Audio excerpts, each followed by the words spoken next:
You're sitting down with your friends at lunch and everybody's laughing and having a good time.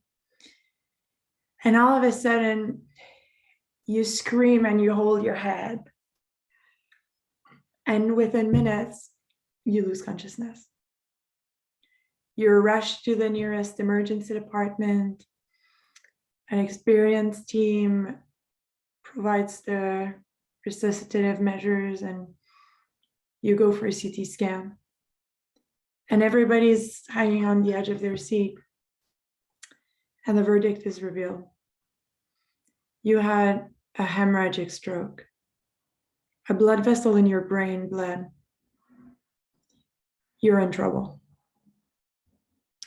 The doctor tells your family it's because of high blood pressure, they say. But how is that possible?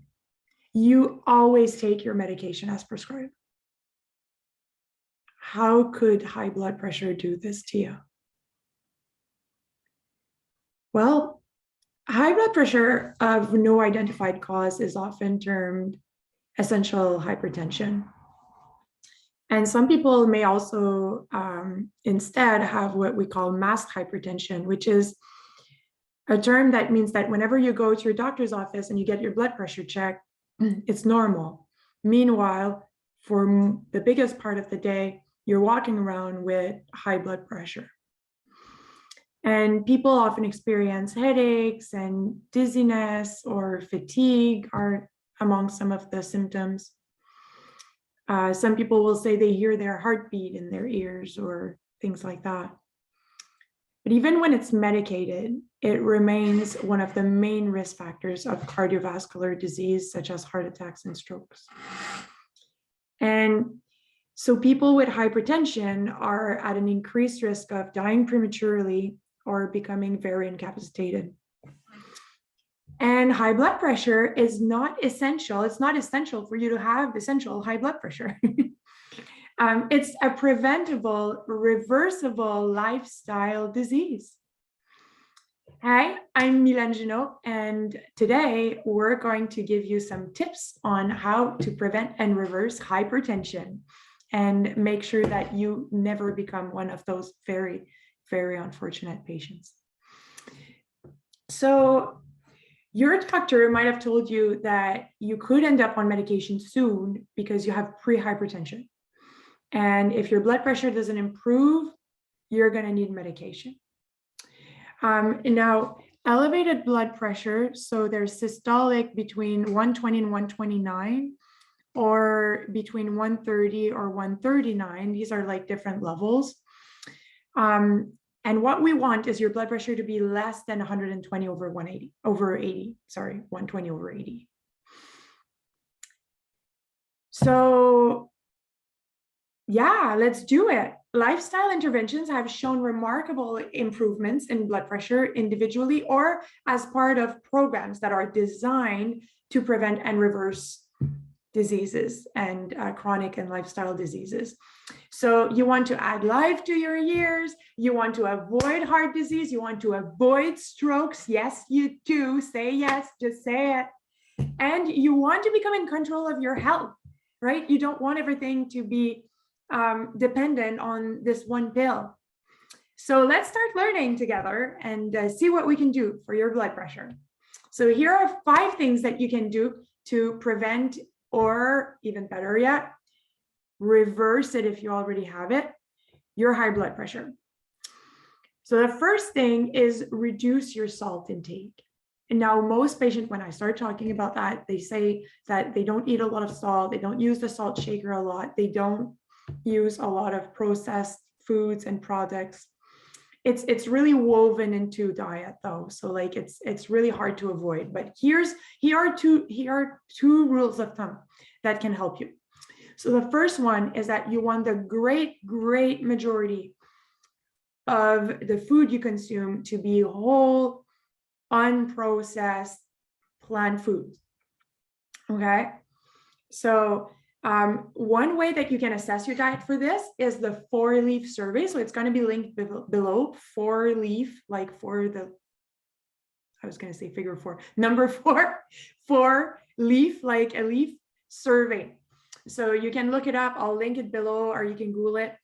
And it's a little questionnaire that assesses the proportion of your diet that is coming from whole plant foods. The second rule of thumb for salt intake is that anything processed, anything that has a label that you're going to consume, including sauces and spreads and condiments, snacks and crackers, bread and pasta, all of it, it should contain less sodium than calories. So that way, if you ate only processed foods and you're on the 2,000 or 2,500 calories per day, that would be the most sodium you would get. But because it's not the case, because most of your calories are going to come from whole unprocessed plant foods, then you're going to be way lower than that, way lower than that. And the AHA right now recommends 1.5 grams per day maximum. And but you can, that's a maximum. You can go way lower than that. So just dive in, dig in, look at it. Just don't just dismiss this as like, oh no, that doesn't apply to me. Just look at the stuff and see what you consume.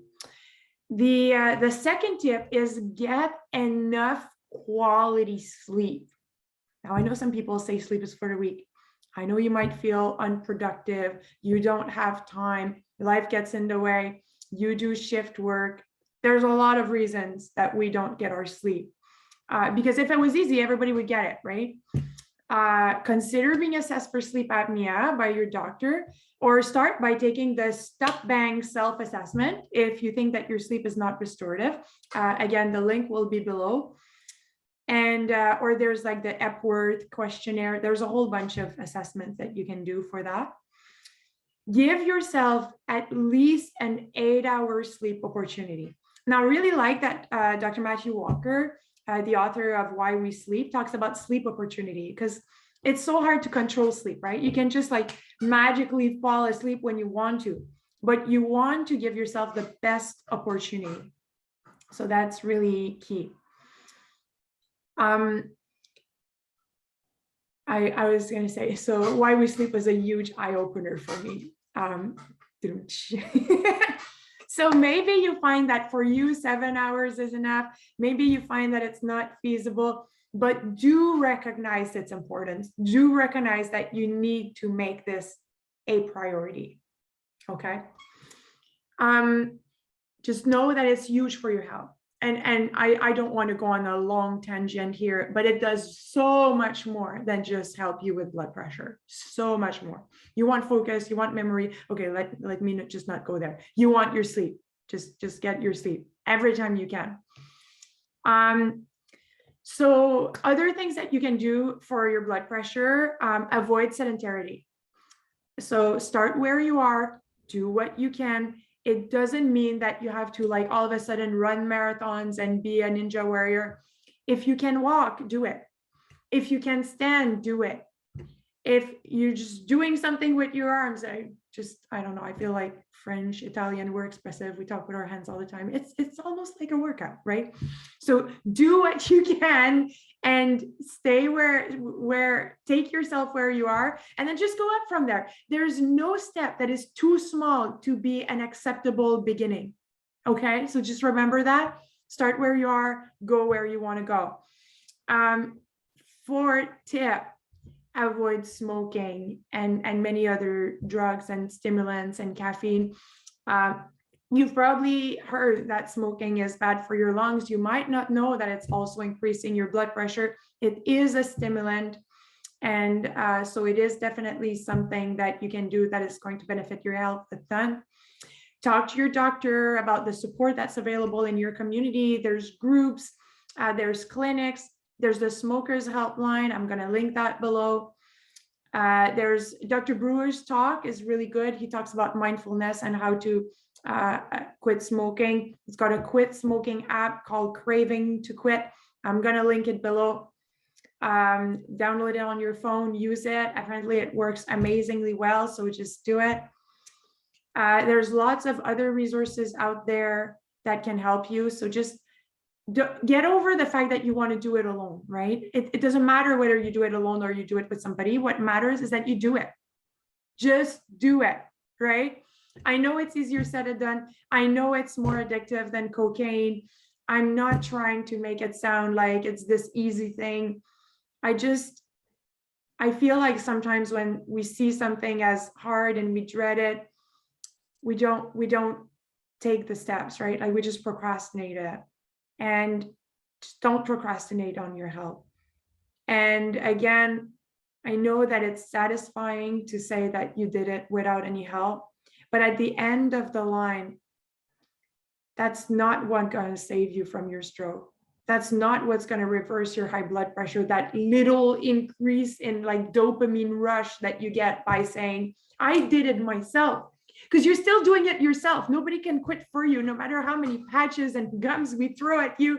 And no matter like if you get, I don't know, laser and hypnotherapy and anything like that, it's still you.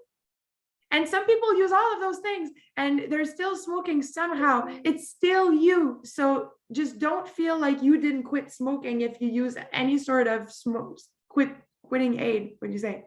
Nicotine replacement or whatever the aid. Do it. Okay. That's like the end of this rant. Avoid other substances like alcohol. Yes, alcohol is a depressor of the CNS, but it's still a factor that elevates your blood pressure because you got this rebound effect when you're not effectively being mellowed by the alcohol. It increases your blood pressure. You need to consider talking to your doctor about this. If you drink alcohol regularly, you might be at risk of delirium tremens and seizures and all of that. You need to be super careful, but do talk about your doctor. See if you have a RAM clinic around. I'll link all of that below. There are resources to help you, super huge for your health. And it doesn't, like before, like I'm not an alcoholic, whether you are, whether you're not, if you're consuming regularly, I mean, not that I recommend any amount. I personally don't recommend alcohol under any circumstance, but it's still something that you should consider quitting or significantly reducing, but I want to say quitting. So I'll just say quitting. So there you are. Stimulants such as caffeine. I know it's widely accepted and everybody does it and it's in every coffee shop and coffee shops are everywhere. And yeah, you joke around about like wanting an IV when you're tired or when you're doing shift work, but it is a stimulant. It increases your blood pressure. There it is. I've said it. Truth is out. Doesn't mean I never drink coffee. I'm not, just because I've drank coffee, it doesn't mean it's good. Do what I say, don't do what I do. But I mean, I do try to like very, very much so minimize my caffeine intake because it does increase blood pressure. So, and the same way with other drugs and stimulants that you may or may not be consuming. So if, again, RAM clinics, it's not just for alcohol and it's not just for cocaine. They can help you with a wide array of addictions. So if there's a RAM clinic around you, RAM stands for Rapid Assessment Addiction Medicine Clinic. I should know this. Just get in touch and get the help, okay? Yay, let's do it.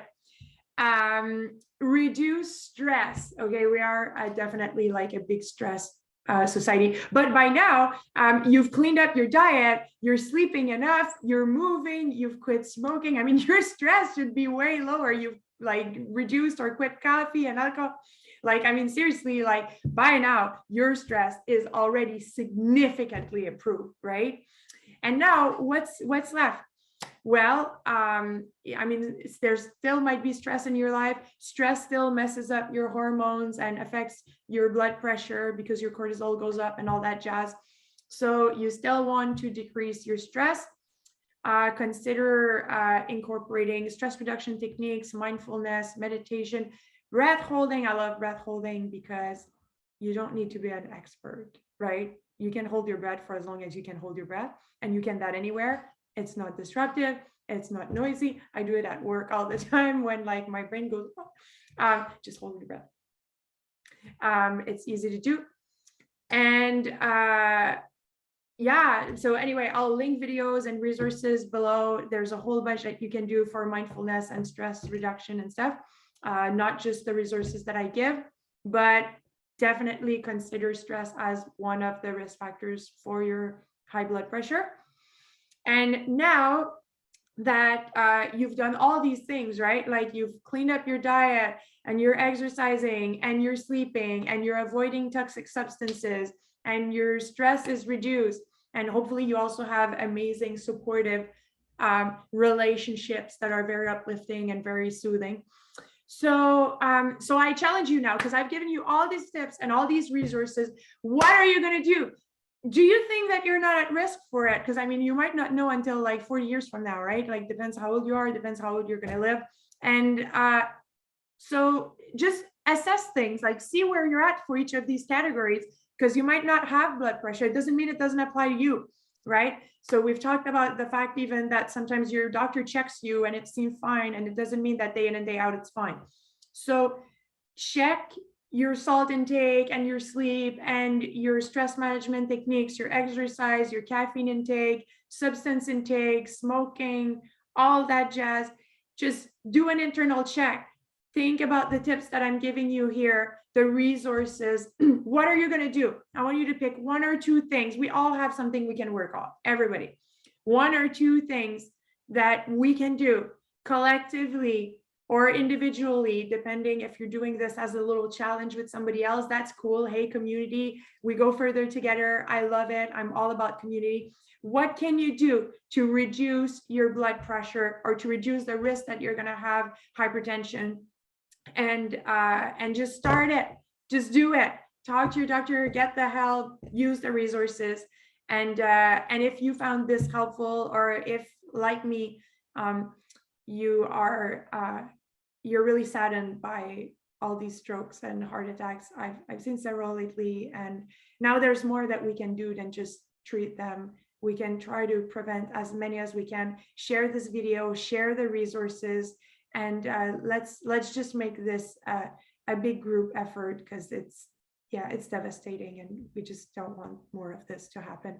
So I'm really happy that you were here with me, and let's just do it. Yay. Okay, so I'll see you next time, guys.